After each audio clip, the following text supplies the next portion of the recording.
In the spring of 1949, in the bustling suburbs of Los Angeles, a boy named John Leonard Orr came into the world. He seemed destined for a life of service. Growing up in Pasadena, John was ambitious and driven. On his 18th birthday, he enlisted in the U.S. Air Force. Soon discovered his true calling wasn't in the sky, but in the flames. He transferred to firefighting school, honing the skills that would come to define his life. After an honorable discharge, John returned home ready to chase heroism. But his path wasn't easy.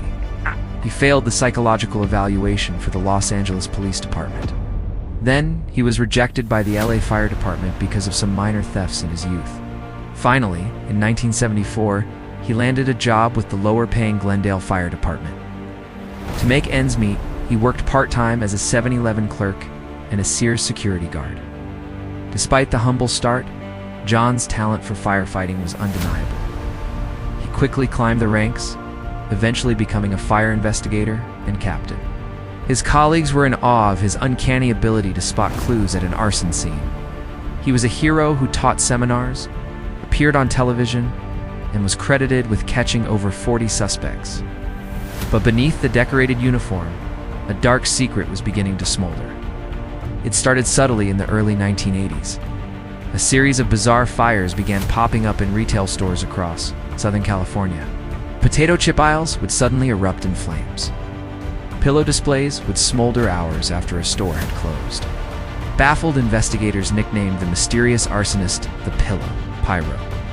They were dealing with an incredibly clever culprit who used ingenious delay devices, cigarettes, bundled with matches and rubber bands, hidden away to ignite long after he was gone. The fires multiplied, spreading to hardware stores, craft shops, and supermarkets, causing millions of dollars in damage. The community was on edge, but the arsonist remained a ghost. Then, on October 10, 1984, the game turned deadly. A fire broke out at an Olds Home Center in South Pasadena. The shoppers browsed. Thick black smoke began pouring from the foam rubber section. The scene descended into chaos. In the panic, a grandmother and her 2-year-old grandson became trapped. A store clerk and another customer were also overcome by the smoke. In a matter of minutes, 4 lives were extinguished. And who was one of the investigators on the scene? John or himself? He confidently pointed to arson, never letting on that he was the very architect of the inferno. The spree escalated. Over the next 7 years, from 1984 to 1991, nearly 2,000 fires were linked to this single arsonist. A chilling pattern emerged. Whenever or attended an arson conference, a mysterious blaze would spark nearby. He seemed to revel in the power, the thrill of creation and destruction. But his ego would be his downfall.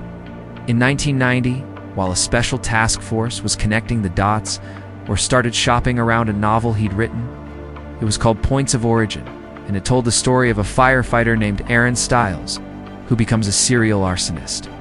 The fictional crimes in the book mirrored the real ones with terrifying accuracy, including the specific details of the fatal Olds fire. Suspicion began to mount. The final piece of the puzzle fell into place in 1991, at the scene of a fire in a builder's emporium. Investigators found a tiny scrap of yellow notepad paper with a single clear fingerprint on it. It belonged to John Orr. Agents planted a tracking device on his car and watched in disbelief as he would race to the scene of new fires, often arriving before the first alarm had even sounded. The net was closing in. In December 1991, authorities raided Orr's home. They found a stash of incendiary materials and the most damning evidence of all, the manuscript for Points of Origin. The celebrated fire captain, the expert investigator, was unmasked as the most prolific serial arsonist in American history. In 1992, a federal court sentenced Orr to 30 years for 3 counts of arson. But that wasn't enough. In 1998, a state court convicted him of 4 counts of murder for the OLS fire, sentencing him to life in prison without the possibility of parole. Today, from his prison cell, John Orr still claims he was framed. But the evidence tells a different story, a story of a hero who became a monster, a firefighter who burned brightest in the dark. Thanks for watching.